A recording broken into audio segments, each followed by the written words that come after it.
সত্যি বলতে আজকের ঘটনাটা বেশ বড়ই ভৌতিক আর তেমনি ভয়ঙ্কর হতে চলেছে। হাই, নমস্কার প্রিয় দর্শক বন্ধুরা, তোমরা সবাই কেমন আছো? আমি আশা করছি তোমরা সবাই খুব ভালো আছো।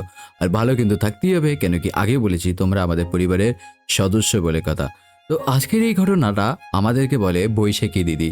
তো বৈশাখী দিদি ভাইয়ের সাথে এই ঘটনাটা ঘটে হলো 32 ইয়ার্স আগে ওপার বাংলাতে। ওপার বাংলা বলতে মানে হলো বাংলাদেশে। তো বলে যখন বৈশাখী দি বাংলাদেশে ঘুরতে গিয়েছিলেন তখন এই ঘটনাটা ঘটে বৈশাখী দির সাথে। চলো ঘটনাটা শুরু করি, কিন্তু ঘটনাটা শুরু করার আগে একটা কথা বলতে চাই। যদি এখনো অবধি তোমরা আমাদের এই ভিডিওটাকে লাইক না করে থাকো তাহলে তাড়াতাড়ি করে লাইক করে দাও। যদি আমাদের এই চ্যানেলটাকে এখনো অবধি সাবস্ক্রাইব না করে থাকো তাহলে তাড়াতাড়ি করে সাবস্ক্রাইব করে নাও ভালোবেসে। আর তোমাদের প্রিয় মানুষের সাথে কিন্তু অবশ্যই ঘটনাগুলো শেয়ার করে দিও।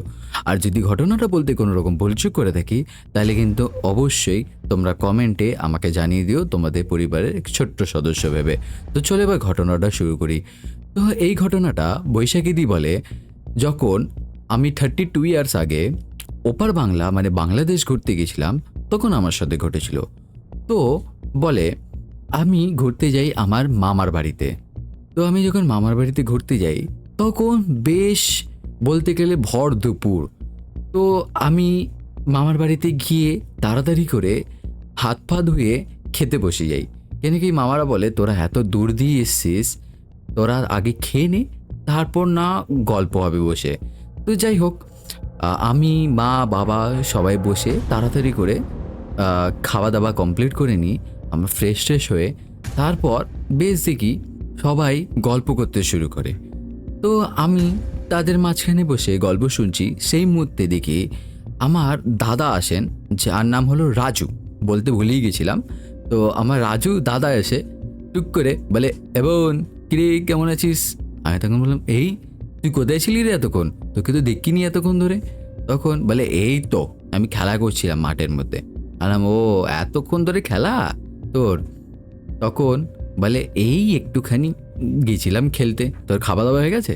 আমি বললাম হ্যাঁ রে দাদা, খাওয়া দাওয়া হয়ে গেছে। তো তোর কেমন চলছে সব কিছু? একটু দাদা বলে যে এই তো বোন, সব কিছু ভালো, তোর কি খবর বল? বলছে এই তো খুব সুন্দর রে, তোদের এই জায়গাটা ভালো লাগছে বেশ। তখন আমাকে দাদা বলে যে সুন্দর, তুই সুন্দর কি দেখলি এখনো? চ তোকে একটা জায়গায় নিয়ে যাই। কোথায় নিয়ে যাবি? ভাই চ না। তখন আমি আমার দাদার সাথে টুকি টুকি করে দুপা করে যখন ঘরের বাইরেটা যাই, মানে আমাদের মামার বাড়ির পেছন দিকে একটা দরজা ছিল, ওই দরজা থেকে যখন বেরোই ওখানে দেখি এতই সুন্দর সে জায়গাটা, মানে বেশ জঙ্গল দিয়ে ঘেরা। আমি পেছনে গেট থেকে বেরোই দাদার সাথে, তখন দেখি এতটাই সুন্দর সে জায়গাটা। ছোট ছোট বেশ ছোট বড় কিছু খাল বিল পুকুর, কিছু ধান ক্ষেত, কিছু জঙ্গল, কিছু সাইড দিয়ে, মানে বলে বোঝানো যাবে না এতটাই সুন্দর। তখন আমি দেখে বেশ অবাক হয়ে যাই যে এত সুন্দর জায়গা হতে পারে আসল জীবনে। তখন আমি দাদাকে বলি, বাহারে দাদা, তুই হেভি জায়গায় থাকিস রে, কি সুন্দর তোদের এইখানটা, দেখে এতটা ভালো লাগছে কি বলবো তোকে। তখন দাদা বলে দে ও বাদ দে বাদ দে, এখানে যদি তুইও কিছুদিন থাকিস না এরকম, তখন তোরও মনে হবে যে এই জায়গাটার থেকে আমাদের ওইখানটাই ভালো ছিল। যে যেখানে থাকে তার সেই জায়গা ভালো লাগে না। আমিও দেখবি যখন তোদের ওপার বাংলাতে যাব তখন দেখবি আমিও বলবো বা তোদের এই জায়গাটা খুব সুন্দর।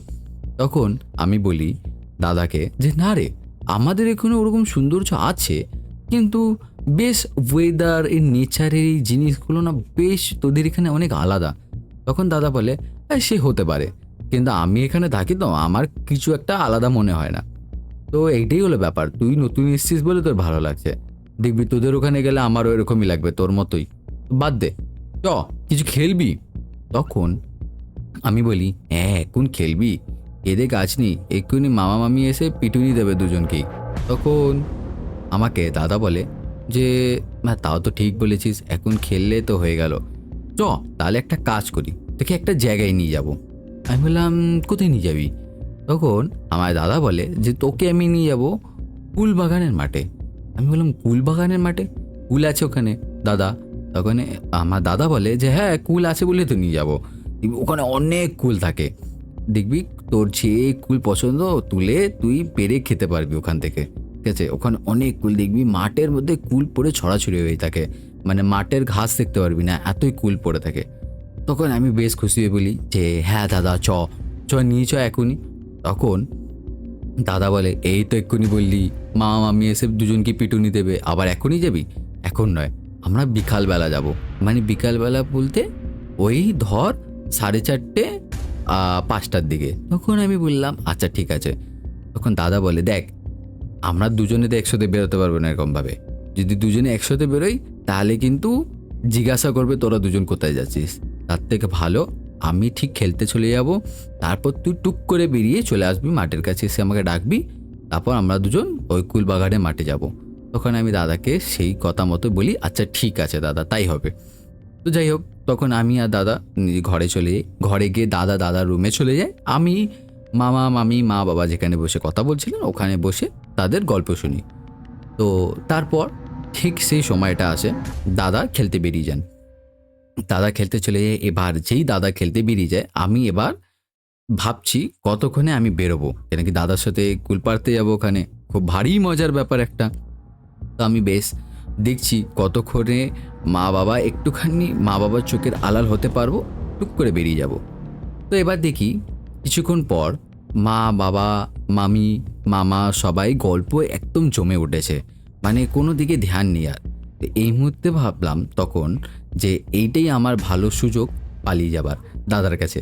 তো আমি ওই দিকে টুক করে বাড়ির ওই পেছনের গেটটা ধরে বেরিয়ে ওই পেছনের গেটটা ধরে বেরিয়ে গিয়ে আমি ওই মাঠের আল ধরে ঠিক আছে আস্তে আস্তে করে দাদার কাছে পৌঁছাই। দাদাকে গিয়ে দেখি মাঠের কাছে যে সবাই খেলা করছে, আরও অনেকেই ছিল দাদার বন্ধুরা, তারা খেলা করছেন। আর দাদা দেখি আমার দিকে পেছন করে মাঠের দিকে বসে রয়েছে, দেখছে কিছু খেলা দেখছে, এরকম বসে রয়েছে। তো যাই হোক, দেখে বেশ আমি তখন গিয়ে দাদাকে ডাকি যে এ দাদা দাদা এ দাদা যাবি না, এ দাদা শুনতে পাচ্ছিস না তুই? তখন দাদা দেখি শুনতে পাচ্ছে না। তখন আমি আরও দুপা কিছুটা এগিয়ে গিয়ে বলি এ দাদা বয়রা নাকি রে, তুই শুনতে পাচ্ছিস না, কানে কম শুনিস? তখন বলে ও তুই এসে গেছিস, আমি বুঝতে পারিনি রে, খেলা দেখছিলাম তো খেলাতে ইন্টারেস্ট ছিল। তখন বলে চ নিয়ে চ কুলবাগানের মাঠে নিয়ে যাই, বলে কুল খাবো আমি। তখন দাদা বলে হ্যাঁ চ। তখন দাদা আর আমি দুপা এগিয়েছি, তখন পেছন থেকে দাদার বন্ধুরা ডাক দেয় এ রাজু কোথায় যাচ্ছিস? তখন দাদা বলে এই রে বোনকে নিয়ে একটুখানি ওই কুলবাগানের মাঠে যাবো। ওই কুলবাগানের মাঠে কি করতে যাচ্ছিস? বলছে আরে কি করতে যাচ্ছিস মানে আজকে একটুখানি কুল মাখা খাবো ভাবছি। ঠিক আছে, বোন এসছে, ও কুল খুব ভালোবাসে, তো এই দেখি ওকে কুলবাগানের মাঠে নিয়ে যাই। তখন বলে আমরাও যাবো, দাঁড়া তোদের সাথে কুলবাগানের মাঠে, আমরাও কিছু কুল নিয়ে আসবো। আজকে তো হেভি ব্যাপার, তুই ভালো জিনিস মনে করে দিলি, এইবারে তো আমাদের কুলবাগানের মাঠে যাওয়া হয়নি কুল পাড়ার জন্য।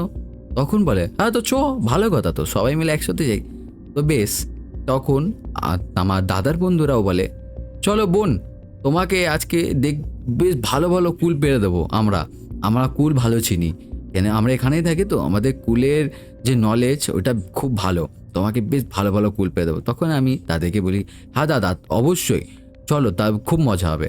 বলে আমরা বেশ সবাই বাচ্চারা হইচই করতে করতে খুব আনন্দ করতে করতে এগোই। তো বেশ অনেকক্ষণ মানে হেঁটে পথ যেতে আমরা দেখি অনেকটা সময় হয়ে যায়। তখন আমি দাদাকে বলি দাদা কে রে কখন পৌঁছাবো, এতক্ষণ ধরে তো হাঁটছি, পাটাও বেশ বড় ব্যথা করছে আমার, কতক্ষণ লাগবে আর? তখন দাদা বলে এই তো আর কিছুটা, ওই দেখ ওইখানটা। তখন বলি আচ্ছা চ। তো বেশ আমরা কিছুটা হাঁকিয়ে গিয়ে দেখি মানে বেশ একটা লোমহর্ষ ভয়ঙ্কর একটা মানে দৃশ্য নেচারের থ্রুতে হয়ে রয়েছে। সেটা হলো বেশ মানে অন্ধকার অন্ধকার হয়ে রয়েছে, তার মধ্যে কিছু কুয়াশা, একদম কুয়াশা কুয়াশা ধরনের হয়ে রয়েছে, মানে বেশ বলে বোঝানো যাবে না, এতটাই বলতে গেলে কিছুটা সুন্দরও, কিছুটা লোমহর্ষ, কিছুটা ভৌতিক, মানে সব মিলানো, এতটাই দারুণ লাগছে দেখতে আর এতটাই ভৌতিক লাগছে দেখতে। তো যাই হোক, তখন দাদা বলে এই যে এই দেখ এটা হলো কুলবাগানের মাঠ, দেখ কত কুল পড়ে দেখেছিস? হ্যাঁ রে দাদা কত কুল, কোনটা ছেড়ে কোনটা খাবো? তো বলে আমরা সব মাঠের মধ্যে দৌড়াদৌড়ি করা শুরু করি কুল তোলার জন্য, কুল কোরানোর জন্য। তো আমি কি ফ্রক পরেছিলাম, ওর মধ্যে কতগুলো কুল বেছে বেছে যেগুলো পরিষ্কার পরিষ্কার লাগছিল ওগুলো আমি তুলে নিই। এবার দেখছি এইদিকে ওইদিকে মাথাটা ঘুরিয়ে তখন দেখি দাদার বন্ধুরা সব পকেটের মধ্যে কুল ভরছে। তো বেশ ভালো কথা, আমাদের বেশ সব কুল টুল জমানো হয়ে গেছে। আমরা সে যতটা পারতো ততটা কুল নিয়েছি, নিয়ে এবার আমরা বাড়ির পথে ফিরবো। এবার যখন আমরা মাঠ থেকে বেরিয়ে কিছুটা মানে মাঠ থেকে যে বেরিয়ে কিছুটা এগিয়েছি, তখন দেখি মাঠের কাছ থেকে ওই কুলবাগানের মাঠ থেকে কেউ আমার দাদাকে ডাকছে, রাজু রাজু, দুবার ডাকলো। তখন আমি দাদাকে বললাম, দাদা তোকে মনে হয় কে ডাকলো? তখন আমার দাদা বলে, হ্যাঁ রে, মনে হলো না কি ডাকলো না পেছন থেকে। তখন দাদার বন্ধুদেরকে বলে, তোরা শুনেছিস কে পেছন থেকে ডাকলো মনে হলো না? তখন দাদার বন্ধুরা বলে, আমরা অতটা খেয়াল করিনি, মনে হয় একটা আওয়াজ তো শুনলাম, মনে হয় তো কেউ ডাকলো। তখন আমার দাদা বলেন যে হ্যাঁ, মনে হয় রফিক কাকা এসছে।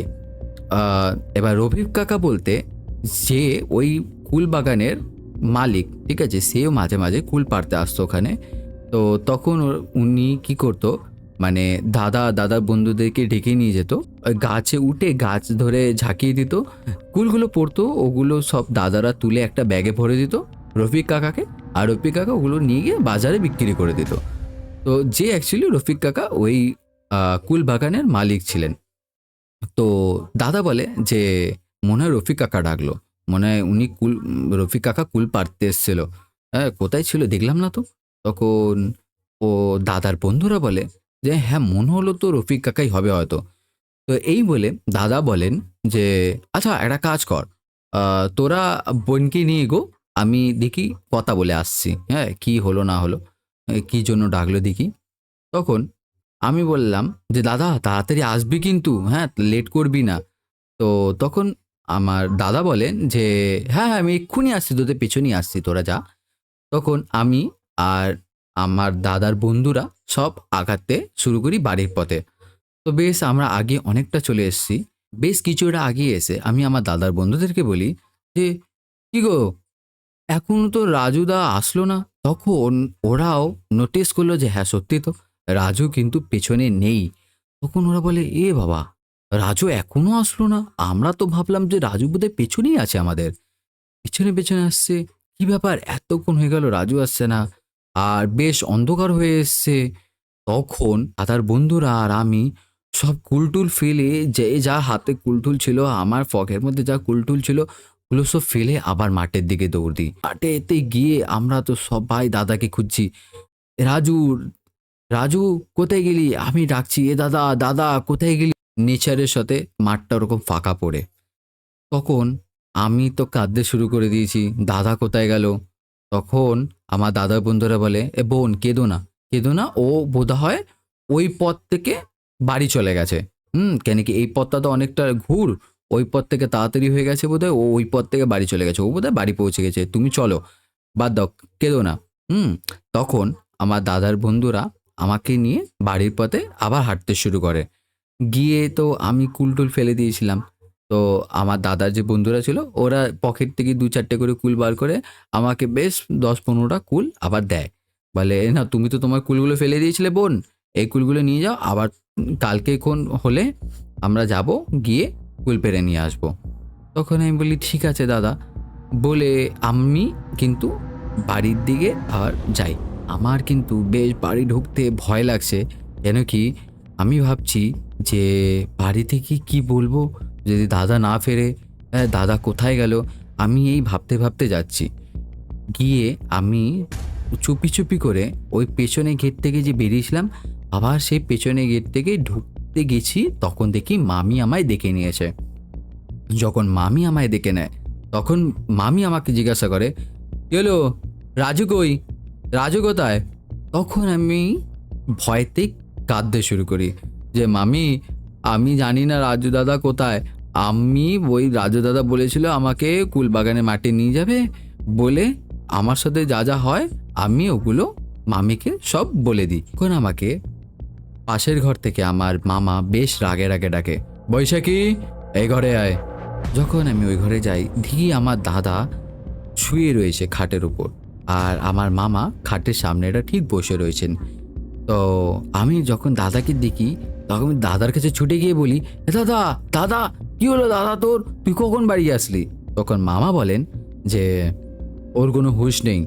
হুম, ওর কোনো হুঁশ নেই, ওকে ডেকে লাভ নেই। ও যখন ঘুম থেকে উঠবে ওর কোনো হুঁশ নেই, ও যখন হুঁশ ফিরবে তখন কথা বলবি। তোরা কোথায় গেছিলি? তখন আমি মামাকে সব কথাগুলো খুলে বললাম। তখন মামা বলল যে আচ্ছা ঠিক আছে, যা হোক, যা তুই হাত পা ধুয়ে চুপ করে গিয়ে খাটে বস। তখন আমি বলি ঠিক আছে। তো এই বলার পর বেশ দেখি কিছুক্ষণের মধ্যে আমাদের গ্রামের বেশ অনেক মানুষজন আমাদের ঘরে জড়ো হয়ে গেল। তখন আমি বেশ বুঝলাম না ব্যাপারটা কি হচ্ছে, এত মানুষজন কেন জড়ো হচ্ছে বাড়ির মধ্যে। তো দেখি দাদার কিছুক্ষণ পর হুঁশ ফেরে। যখন দাদার হুঁশ ফেরে তখন আমি দাদাকে বলি, দাদা, দাদা, তুই উঠেছিস? দাদা, কি হলো দাদা তোর? তুই কেন এতক্ষণ ধরে শুয়েছিলিস এরকমভাবে? কি হয়েছে, তুই আমাদের সাথে আসলি না কেন? আমি এরকমভাবে দাদাকে জিজ্ঞাসা করতে শুরু করি। তো দাদা তখন বলে যে এই তো বোন, যাই হোক বাদ দে। বোন, তুই ঠিক আছিস তো? তোর কিছু হয়নি তো? তখন আমি দাদাকে বলি, না দাদা, আমি একদম ঠিক আছি। তোর কি হয়েছিল দাদা?" তখন আমার মামা পাশ থেকে বলে, "কি রে রাজু, তোরা কোথায় গেছিলি? কি হয়েছে তোর?" হুম, তখন আমার দাদা সব কিছু বলতে শুরু করে। আর আমাদের যে আরও গ্রামের লোক এসেছিল, কেন কি ওদের গ্রামে সবার মানে খুব একত্ব ছিল। তো ওদের গ্রামে ওদের মধ্যে খুব ফ্রেন্ডলি একটা বিহেভিয়ার ছিল, খুব একত্ব ছিল। তো তাই জন্য তারাও এসছিলেন। তো দাদা তখন সবার সামনে বলতে শুরু করে যে আমরা যে যখন মাঠ থেকে আসছিলাম কুল পেরে, তখন আমাকে পেছন থেকে একজন ডাকে। আমি ভাবি আমাদের রফিক কাকা ডাকে। তো আমি এই বলে যখন দৌড়ে মাঠের দিকে আবার যাই, তখন দেখি মাঠের মধ্যে একটা কুল গাছ ধরে একটা ঝাঁকাচ্ছে। যখন আমি ওরকম দেখি, আমি ভেবে রফিক কাকা বোধহয় একা একা ওই গাছ থেকে কুল পাড়ার চেষ্টা করছে। তখন আমি রফিক কাকার কাছে গিয়ে বলি যে, "ও রফিক কাকা, তুমি আর ডাকলে? রফিক কাকা, কি হলো?" যখন আমি এরকম বলি, তখন দেখি উনি আমার দিকে যখন ফিরলো, তখন দেখি উনার মুখটা বেশ এতটা বড়। আর তারপর চোখগুলো মানে বিকটভাবে জ্বলছে লাল হয়ে। তারপর আমি আর কিছু জানি না। তখন মামা বলেন যে, "হ্যাঁ, তোকে ৫ মাথার মোড়ে পাওয়া গেছে।" তখন আমার দাদা বলে, "৫ মাথার মোড়? ওই ৫ মাথার মোড়ে?" তখন মামা বলে, "হ্যাঁ, অ্যাকচুয়ালি ওই ৫ মাথার মোড়টা একদমই ভালো না। ওখান থেকে কেউ যাওয়া আসা করা পছন্দ করে না। মানে ভোর দুপুরেও কেউ ওখান থেকে যাওয়া আসা করে না।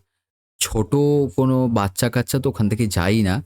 বড় মানুষরা যদি খুব তাড়াতাড়ি শর্টকাটে যাবার চেষ্টা করে তো তাহলে যায়।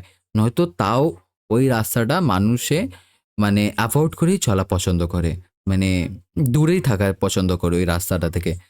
তো ওই ৫ মাথার মোড়ে থেকে আমাদের যে পাশের বাড়ির ভ্যান কাকা ছিল বলেছিলাম, ওই ভ্যান কাকা ওই রাস্তা থেকে তাড়াতাড়ি করে আসছিল। কেন কি অন্ধকার হয়ে যাচ্ছিল, আর তাড়াতাড়ি আসার জন্য ওই ৫ মাথার মোড় থেকে আসছিল। ওই যখন ওখান থেকে আসে দেখে একটা ছেলে ওই ৫ মাথার মোড়ে একদম মোড়ের মুখে শুয়ে পড়ে রয়েছে। যখন ওইটা দেখে তখন সে ভ্যান কাকা সামনে এসে দেখে যে রাজু সঙ্গে ভ্যান কাকা ভ্যানে তুলে নিয়ে এসে বাড়িতেই দিয়ে যান।